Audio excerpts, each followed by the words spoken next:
انسي التعب والوقفة وهنعمل السندوتشات دفعة واحدة، ولا هتجيبي بقى فينو ولا هتقعدي تحضري الصبح، والحشو كمان هنعمله منه فيه. فكرة بجد حلوة تستاهل التجربة، وبحب جدا الوصفات الاقتصادية والسهلة اللي أي ست بيت تقدر تعملها. وكمان الحشو كمان اقتصادي، وأي حشو هينفع معاكي في الوصفة دي. هنقول بسم الله ونصلي على الرسول عليه أفضل الصلاة والسلام، وتعالوا نشوف وصفتنا. في بولة أو طبق غويط معانا كوبايتين من المية الدافية، وطبعا أنا مش هاخد الكوبايتين كلهم علشان احنا مش عارفين الدقيق إذا كان هياخد مية كتير معانا ولا لأ، فبسيب ربع كوباية كده لو احتجتها، فباخدها كده بالتدريج. هنضيف بقى على المية معلقة ونص سكر كبار، معلقة خل، وكمان كيس خميرة فورية. هندوب بقى السكر كويس جدا لحد ما السكر يدوب. هنضيف عليهم ربع كوباية زيت وهندوبهم برضو كويس جدا.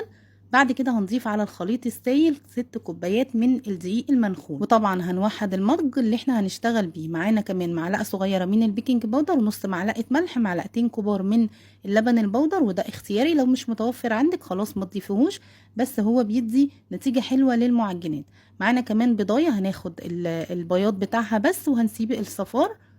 بعد كده بقى هنعجن العجينة بتاعتنا، وضروري جدا ان احنا نعجنها كويس. دي اسباب من نجاح المعجنات بتاعتك او المخبوزات، ان احنا نعجن العجينة كويس جدا جدا لحد ما العجينة تنعم معانا كده، علشان تدينا عرق معانا، فتخلي المخبوزات بعد ما تستوي تبقى طرية. لازم نعجنها كويس لحد ما نحس ان العجينة ناعمة كده. احنا عايزين العجينة بتاعتنا يبقى فيها سنة تلزيق، هندهنها بقى دهنة زيت، وبعد كده نغطيها ونسيبها تخمر لحد ما يتضاعف حجمها. تعالوا بقى نحضر الحشو عبال ما الخميرة تخمر. اي حشو انت حباها تعملي. انا عملت لانشون، وكمان حطيت عليه جبنة فيتا عادية جدا، او جبنة قريش او جبنة قديمة، وكمان قطعت زيتون اسود، وكمان قطعت فلفل حار وفلفل رومي، ممكن فلفل الوان، ممكن نحشيها كمان لحمة مفرومة، ممكن فراخ، ممكن موتزاريلا بس، ممكن جبنة رومي بس. اي حشو هينفع معاكي في الوصفة دي. بعد بقى ما خمرت معايا هبطت العجين كده، وكمان قسمت العجين بتاعنا النصين، يعني حاولت كده ان انا اساوي النصين.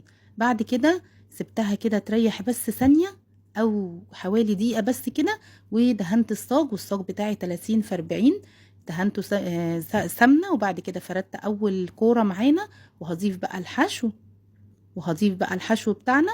واي حشو زي ما انا قلتلك كده هينفع معاكي جدا. عايزه بقى تفردي الجزء التاني اللي هو الكرة التانية بتاعة العجين، عايزة تفرديها بره وبعد كده تحطيها على الصاج. لو انتي مش هتعرفي تتعاملي عادي جدا، عايزة تعملي زي ما انا عملت كده، انا فضلت ان انا حطيتها وفضلت ان انا افرد حتة حتة كده لحد ما تساوت كلها. وبعد كده سويتها بقى كويس جدا، وقطعت بقى باي حاجة متوفرة عندك. انا فضلت استخدم كذا حاجة لحد ما حسيت ان دي احسن حاجة قطعت معايا. فاي حاجة متوفرة عندك قطعي بيها، وقطعي بقى المكعبات اللي انت حباها، حابة مكعبات كبيرة شوية، حابة تصغري المكعبات اكتر، اي حاجة انت حباها اعمليها في الوصفة دي. عايزة اقولك ان وصفة جميلة جدا. بعد ما قطعتها سبتها تخمر للمرة التانية لحد ما يتضاعف حجمها كده، هتلاقيها بقى نفخت كده معاكي شوية وخمرت. هنجيب بقى الصفار اللي احنا كنا شايلينه، حطيت عليه بس نقطة فانيليا وكمان نقطتين خل، وقلبتهم كويس جدا، ودهنت الوش، وبعد كده رشيت سمسم. وطبعا كنت مسخنة الفرن قبل ما ادخل المعجنات بتاعتي ب10 دقايق او ربع ساعة على اعلى درجة حرارة عندي. وبعد كده اول ما دخلت الصاج هديت النار للوسط، يعني كنت مشغلة الفرن على اعلى درجة حرارة قبل ما ادخل المعجنات بتاعتي ب10 دقايق. بعد كده حطيت الصاج بتاعي في نص الفرن او في الرف الوسط. اول ما دخلت الصاج على طول هديت النار للوسط، وبعد كده ما بشغلش الشواية لاخر بس ثانية تاخد لون بسيط. يعني اول ما الاقيها بقى لونها اصفر كده بشغل الشوايه بس تاخد لون بسيط من فوق زي ما انتوا شايفين كده. اول بقى ما تطلع غطيها بكيس وكمان فوطه، غطيها كويس جدا، لازم نغطيها تغطيه محكمه عشان تطرى معاكي بالشكل ده. حطي بقى في اللانش بوكس كده كام قطعه، وكمان معاهم كيسين كاتشب والولاد هيفرحوا بيها جدا. حطي بقى الكميه بتاعتك في الفريزر، يعني حطيها كده في اكياس من اكياس التلاجة، دخليها الفريزر.